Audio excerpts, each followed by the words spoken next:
Hi everyone, how we doing? We're back in 67 Hill Hill. We're outside for some reason, but a wee change of scenery. It's a nice it's almost like a springtime day today, even though it's February. It's a shame Celtic couldn't match that with a positive result today.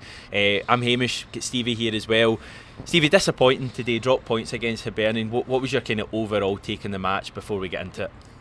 You could see the way it was coming. First of all, hi. I've said hello to everyone. You happy at that? Yep.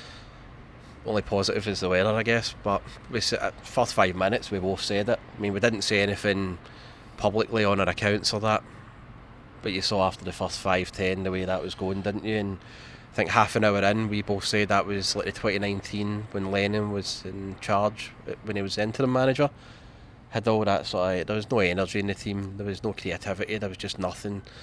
And you could see the way that was going. Have you ever seen a more deflated man in the history of the world than Stevie right now?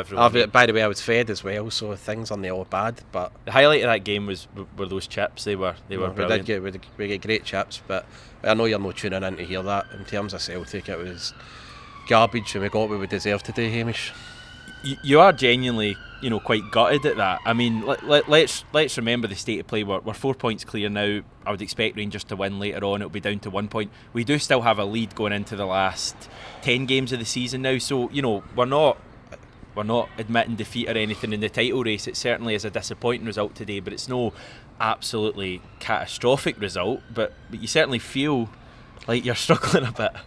I think just like anyone, you just want to always see Celtic do it. I think it's just because it feels like it's been coming, Hamish. Right. I've been saying it for the last few weeks, like ever since Motherwell, we haven't really kicked a ball, and I know there's been the odd 45 against Aberdeen and all that second half against Raith Rovers when Jota came on, but we've not seen a full 90 like we have, since the Motherwell game. It feels like we've just been dragging ourselves over the line. I've been saying it to you, I've been saying it to everyone, and it just feels we've been doing enough just to get by, but that's not sustainable, and it won't be sustainable, for the next 10 games. We have to actually find form and playing well again too. It's alright doing that a couple of times, but you have to be seen for the team as well that they are playing, and they're playing in the right manner to get results, and how to break down teams that are stifling us. And I just didn't see a goal coming today. I just didn't. Felt GG would have been a miss. That would have been a perfect game for him. I'm guessing we'll talk about. He was ill, yeah. He was ill, yeah, but that would have been perfect to mix it up a bit. But look, I'm deflated, I'm gutted, and that was garbage from Celtic. We can't hide away from it, but I'm not conceding anything. 10 big games to go, as you said. We're still in the lead, and no matter what they do, we're still going to be ahead by a point anyway. So that is the only positives to take from it now, at least. I'm going to have a job here. My main goal here by the time we've finished in 20 minutes or so is to have cheered this man up, because get me a drink. I'll just pop away at the bar and we'll let Stevie cheer up. Let's go back to the lineup when it was announced. I think it was pretty much the lineup I'd announced on the channel, or predicted on the channel the other day, with the exception of Rogic being in for O'Reilly. It's easy to say with hindsight, because I thought Rogic was pretty poor today, but I would have liked to have seen O'Reilly in from the start. We mentioned that GG wasn't there because he, I think, was ill. We're expecting him to be back for Wednesday. Do you think Giakoumakis was a loss today? Yeah, definitely. Is that not an easy thing to say after you've dropped points? Would he have made a difference today? I think we should have been really targeting Ryan Porteous. You know my thoughts on him. I think everyone knows my thoughts on Ryan Porteous. He's a dumpling, and if you do put pressure on him, he'll do something stupid. We just didn't harass him at all today. I couldn't get my head around that. He's such an easy ride over up until the last 15-20 minutes where we put, I wouldn't even say pressure, but we hassled him slightly. But then, and you saw mistake. I mean, he nearly scored that own goal, didn't he, Hamish? Yeah. And then he was giving away stupid fouls. I think if GG was on for the start, just being, up against him, being rough, and he would have lost the plot. He would have had a nightmare, and would have probably got a goal from it. It's easy to say, as you say, Hamish, because they still had a team in the park to do the job today. That's the point I'm getting at. It's easy to say after you've dropped points, he would have made a difference. I mean, I think arguably, given the form he was in, it maybe was a game for a penalty box striker. I mean, we had a chance inside a minute, didn't we, when the ball was in the middle of the box, and no one was able to get that kind of final effort on it, and you wonder if that'd be the kind of thing GG thought it would have kind of thrived on. Yeah. What do we think overall of the first half? It was one of those games where you watch it and you watch the first 5 minutes and you're kind of thinking, right, okay, decent enough game. and then you suddenly look at the clock and there's like 40 minutes gone and nothing's happened at all. I mean, we had a couple of chances, both quite similar. We had the one when Abada was sent through, and I think by Jota, and he kind of side-footed it into the side netting, and we had the one with Maida as well, where he probably should have tried to shoot through the keeper's legs, and he kind of tried to go round Macy, and it was never happening. But other than that, we didn't create much. They're still just half chances as well, though, aren't they? They're not clear cut either. I mean, going forward to the second half, we did have one clear cut chance with the one Abada had saved, but creativity seems to be a bit of an issue with this Celtic team at the moment. What do you put that down to? Because it wasn't an issue earlier on in the season. It wasn't an issue again. When you look at back to the 2nd of February against Rangers, we had O'Reilly, Hatate and McGregor starting. That was a midfield that could rotate. You know, they could press. They were creative. They were feeding players through the middle and out wide. All we were doing in the first half today, I mean, Rogic starting was unacceptable for me. Why? I think the manager got it wrong. I think Rogic after midweek. After midweek, him and Beaton, Scales especially, very poor. We saw what the manager did when it came to Taylor the other week. Taylor had a terrible game against Bodo. He wasn't the only one, but he did.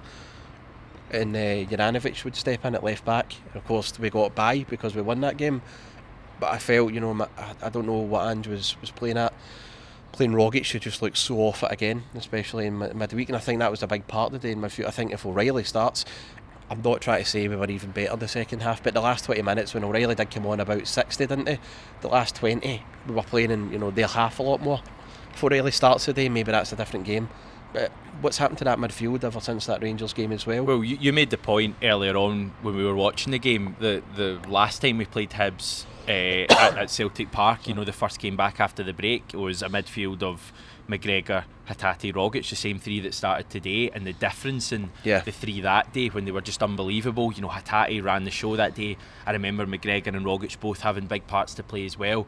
All three of them I thought looked off it today. I think Rogic was really poor, there's no getting round that, but I really didn't think Hatate or McGregor were much better. I think, you know, I thought McGregor was right off it all the way until the last minute with that. In fact, him and Hatate both had chances to get an effort away, literally the last minute, 97 minutes, and neither of them did. And I thought that kind of summed up our performance. We just seemed to lack that bit of bite.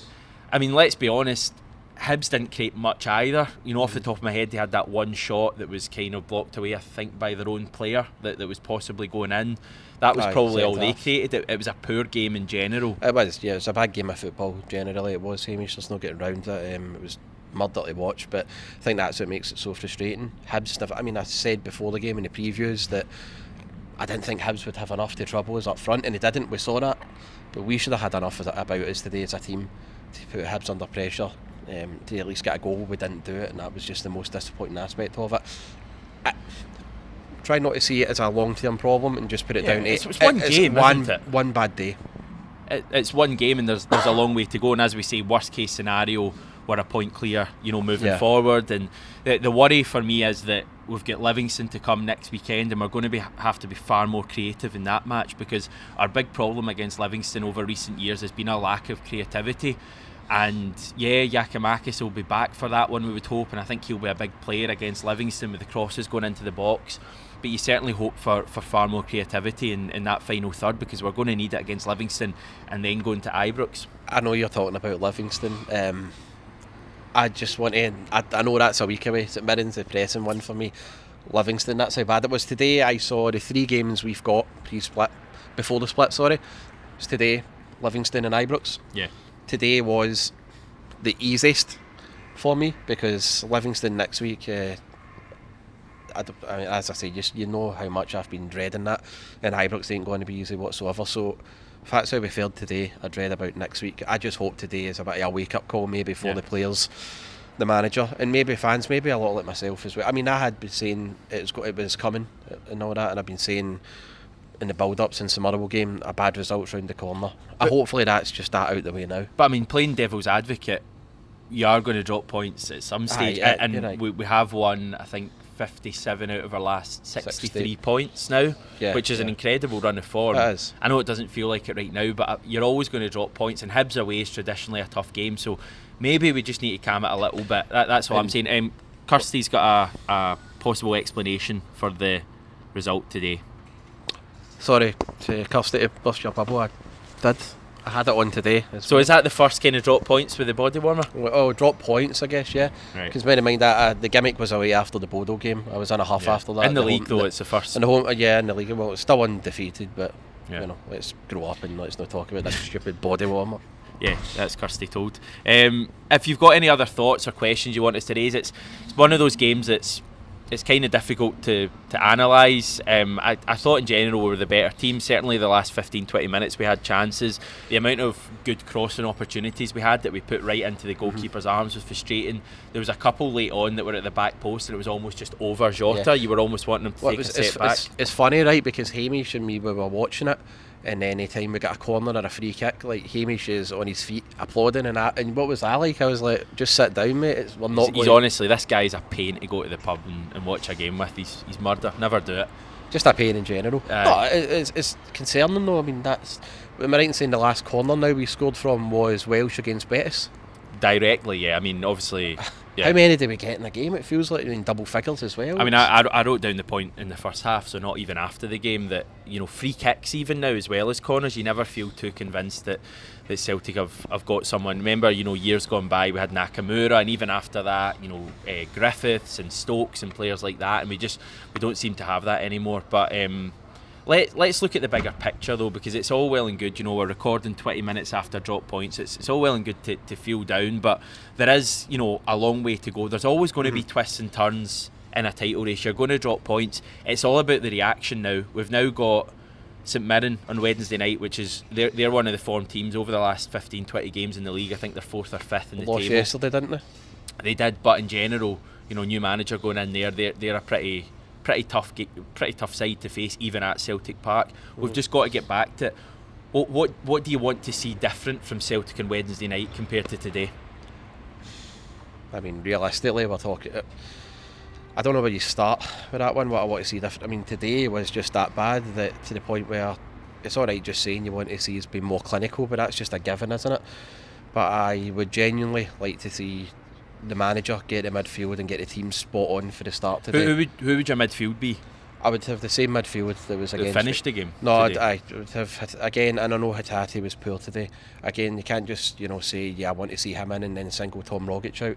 It's not fair. But and then as well, I mean, we've not even seen enough from Ideguchi either to try and get a comparison of him compared to the team. How would he fit into that side? What difference would he make? We just don't know yet either, because we can't even gamble on players and all that now at this point either. It's got to be tried and trusted, hasn't it? But yeah. I'd have that midfield that started against Rangers. I'd have, if GG's going to be fit for that, I would have him for the start on that as well. Yeah. And it's just got to start with such an intensity and tempo that we saw that night.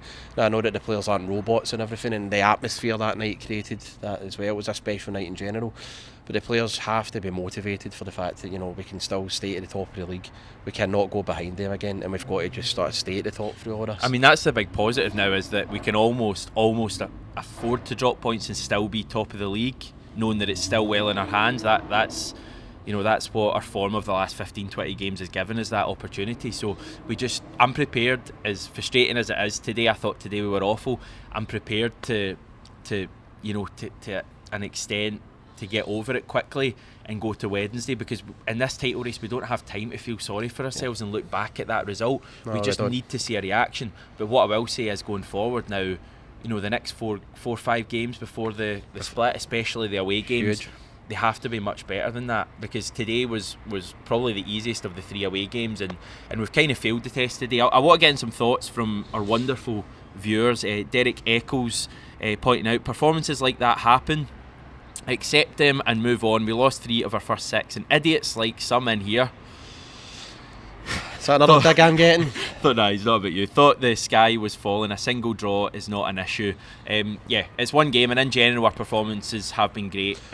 But Derek's probably right as well. Okay, see when we Celtic win and see when we play poorly but we win, we're still here and we're still positive, talking up the team, aren't we? We're not very down on them. We're always finding the positives on here. But I think it's only fair after a performance like that, quite rightly, the manager and the team who we have backed for day one, fair game to be criticised. But I think he's right. It's a bad day. It's the first drop points in weeks since St Mirren, is that right? and hopefully now it's maybe the players will be able to get back on side. I hope they're hurting on Wednesday, Hamish, I really do, and I hope they take it out in St Mirren. Yeah, this cheering Stevie up is going well, I see. Edward pointing out, still top of the table tonight, a point one. Fair play, Edward, great. Positive point of view. If everyone had as much a positive point of view, the world would be a much better place. Kevin, why do we only make one sub? Numerous players having a bad game, yet one sub. Because even Jota was right off it today, wasn't he? Abada, surely you're a bit adventurous and you throw Karamoko on there. Nah, he's miles away from it. I mean, the guy hasn't played. I mean, I wouldn't be putting Forrest on. I wouldn't have been playing James Forrest. I think the days of James Forrest now, changing a game are done. I've wrote him off, and I'm saying that now. I'm serious. I don't think James Forrest is going to come back now. I mean, Bodo summed up for me. I would have genuinely been playing Karamoko and just gambling it for the last. He's miles away though, Karamoko. I mean, he's not ready to come on, and then I think there's a question mark if he's even ready at all. Never mind the injury to change a game like today. Who knows? I just know that the players in the last half hour weren't capable of doing it. So anything different would have been nice to see, but nah, didn't happen. Yeah. Gavin pointing out as well, if we play like that in 2 more games, we're going to throw the league away.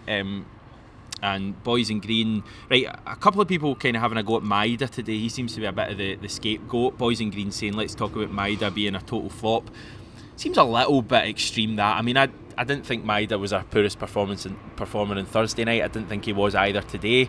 He didn't have a great game. I thought there was one moment in the second half where he had a simple pass and he gave it away.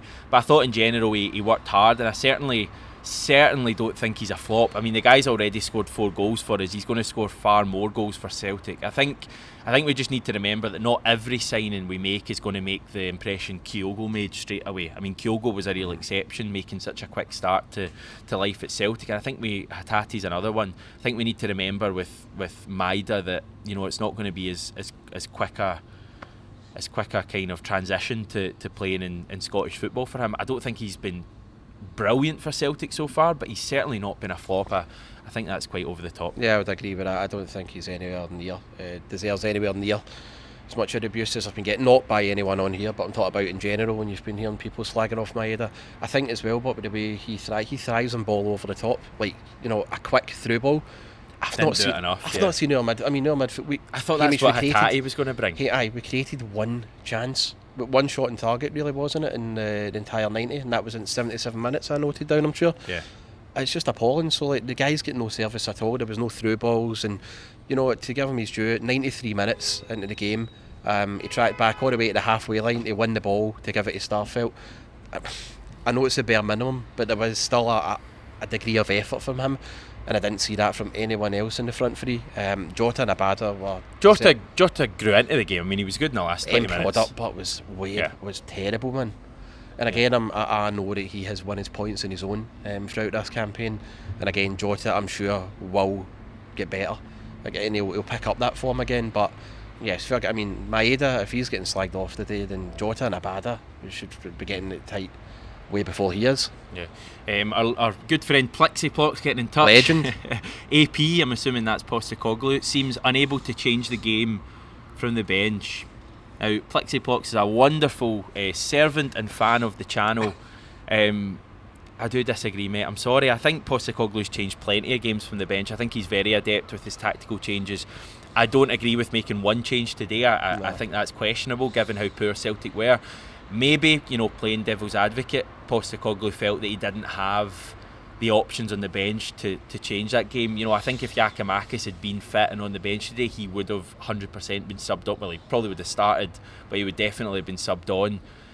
Maybe other than that, you know, Karamoko, I'm sorry, he's miles off being able to make an impression yet. Maybe he is, maybe he isn't. But that's what I'm saying. A wee bit of adventurous decision making from the manager would have been nice. One sub, which was mad. It really was. And as I said as well, Hamish, 80 minutes, I said there was no plan B, nothing to change. We were still playing the exact same way.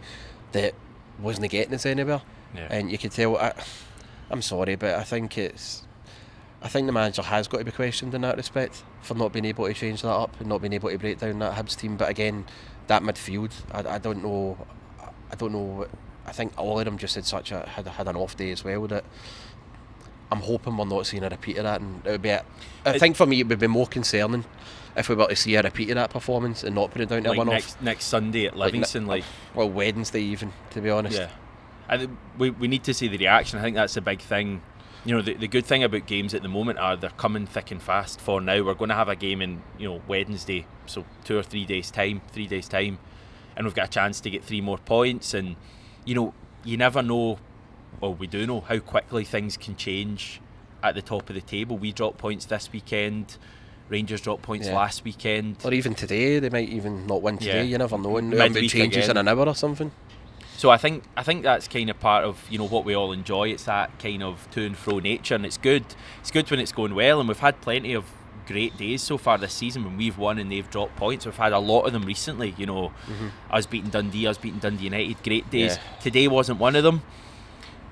It's a tough away game today. Celtic have dropped points to Hibs many times in the past. We've won 2 of our last 10 now at Easter Road, everyone. So it's a real tough place to go. This isn't an Ange problem. This isn't this current team problem. This is just a general problem Celtic have at Easter Road. Just thinking, what was 2 out of 10? Was that the cup game earlier this season? Yeah, that was it. Since Hibs got back promoted. I see you didn't watch my video yesterday, Stevie. He's outed himself as not a 67-year-old I was actually fan. busy. Yeah, of course you were. But 10 games since they got promoted in 2017 now.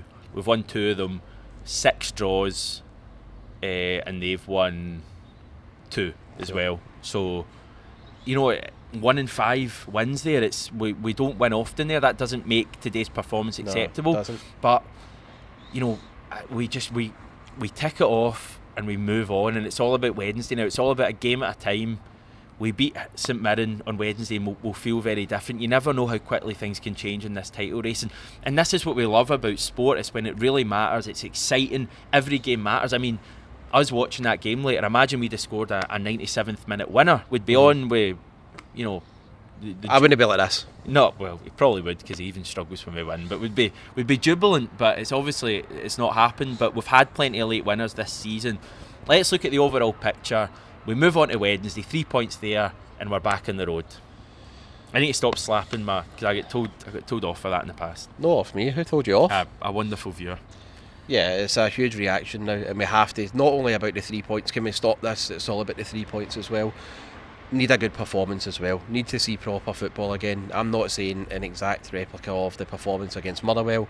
We need to see competent football again. We need to see, the likes of our front three being fed quickly. We need to see our midfield spraying the ball out wide more, quicker as well. Not just playing. Even today, you saw in midfield, it was just slow, laborious play. They were taking way too many touches, and then it was out to Juranovic and out to Taylor about a good 10 seconds too late by the time Hibs were able to regroup. Have to get back into that flowing football that we know we're capable of, and the team can do it. We saw it at the start of the month. So now we have to be treating every game going into it like that one. That's it. 100%. I mean, it's a commonly said cliche, isn't it? But every game's a cup final now from now on. Yeah, it is, and treat every game like the way we treated it against them at the start of February. It's that simple. And I mean, as well that obviously the crowd and the occasion not playing them had a big part in that as well. But the players would have been able to put that all out of their mind, and when it comes to them, going onto the pitch, they did a professional job. They all knew their roles, and they all played the exact same way the manager told them to. That's all we need to see again. But as well, you're going to have sort of the mentality and all that. It might shift a wee bit. You might see psychologically, as we've dropped points, if they batter Motherwell, which I expect, that might end up having a wee effect on Wednesday. So yes, this 3 points thing that we've been going on about, I know that's the priority, but we really need to see a return of the football we know that this team are capable of. Perfect. Stevie, thanks for your time today. It's not been a really easy reaction to do. There's certainly been more difficult ones. Hopefully you cheer up at some stage later on today. But yeah, I'm feeling it as well. Disappointing result. 0-0 draw away to Hibernian. It's dropped points as much as we've moved 4 points clear now. You would certainly expect that to be down to 1 point later on today. So disappointing result today, but a long way to go, and hopefully Celtic can get back into the winning spirit on Wednesday night against St Mirren. We are recording it at Babbitty Bowster today. It's slightly different. We're outside, which is actually quite nice because it's a decent day. It's not raining, so lovely spring type day in Scotland. And as I said earlier, it's a shame Celtic couldn't have won. Thanks everyone for tuning in. Take care, and we'll speak to you soon.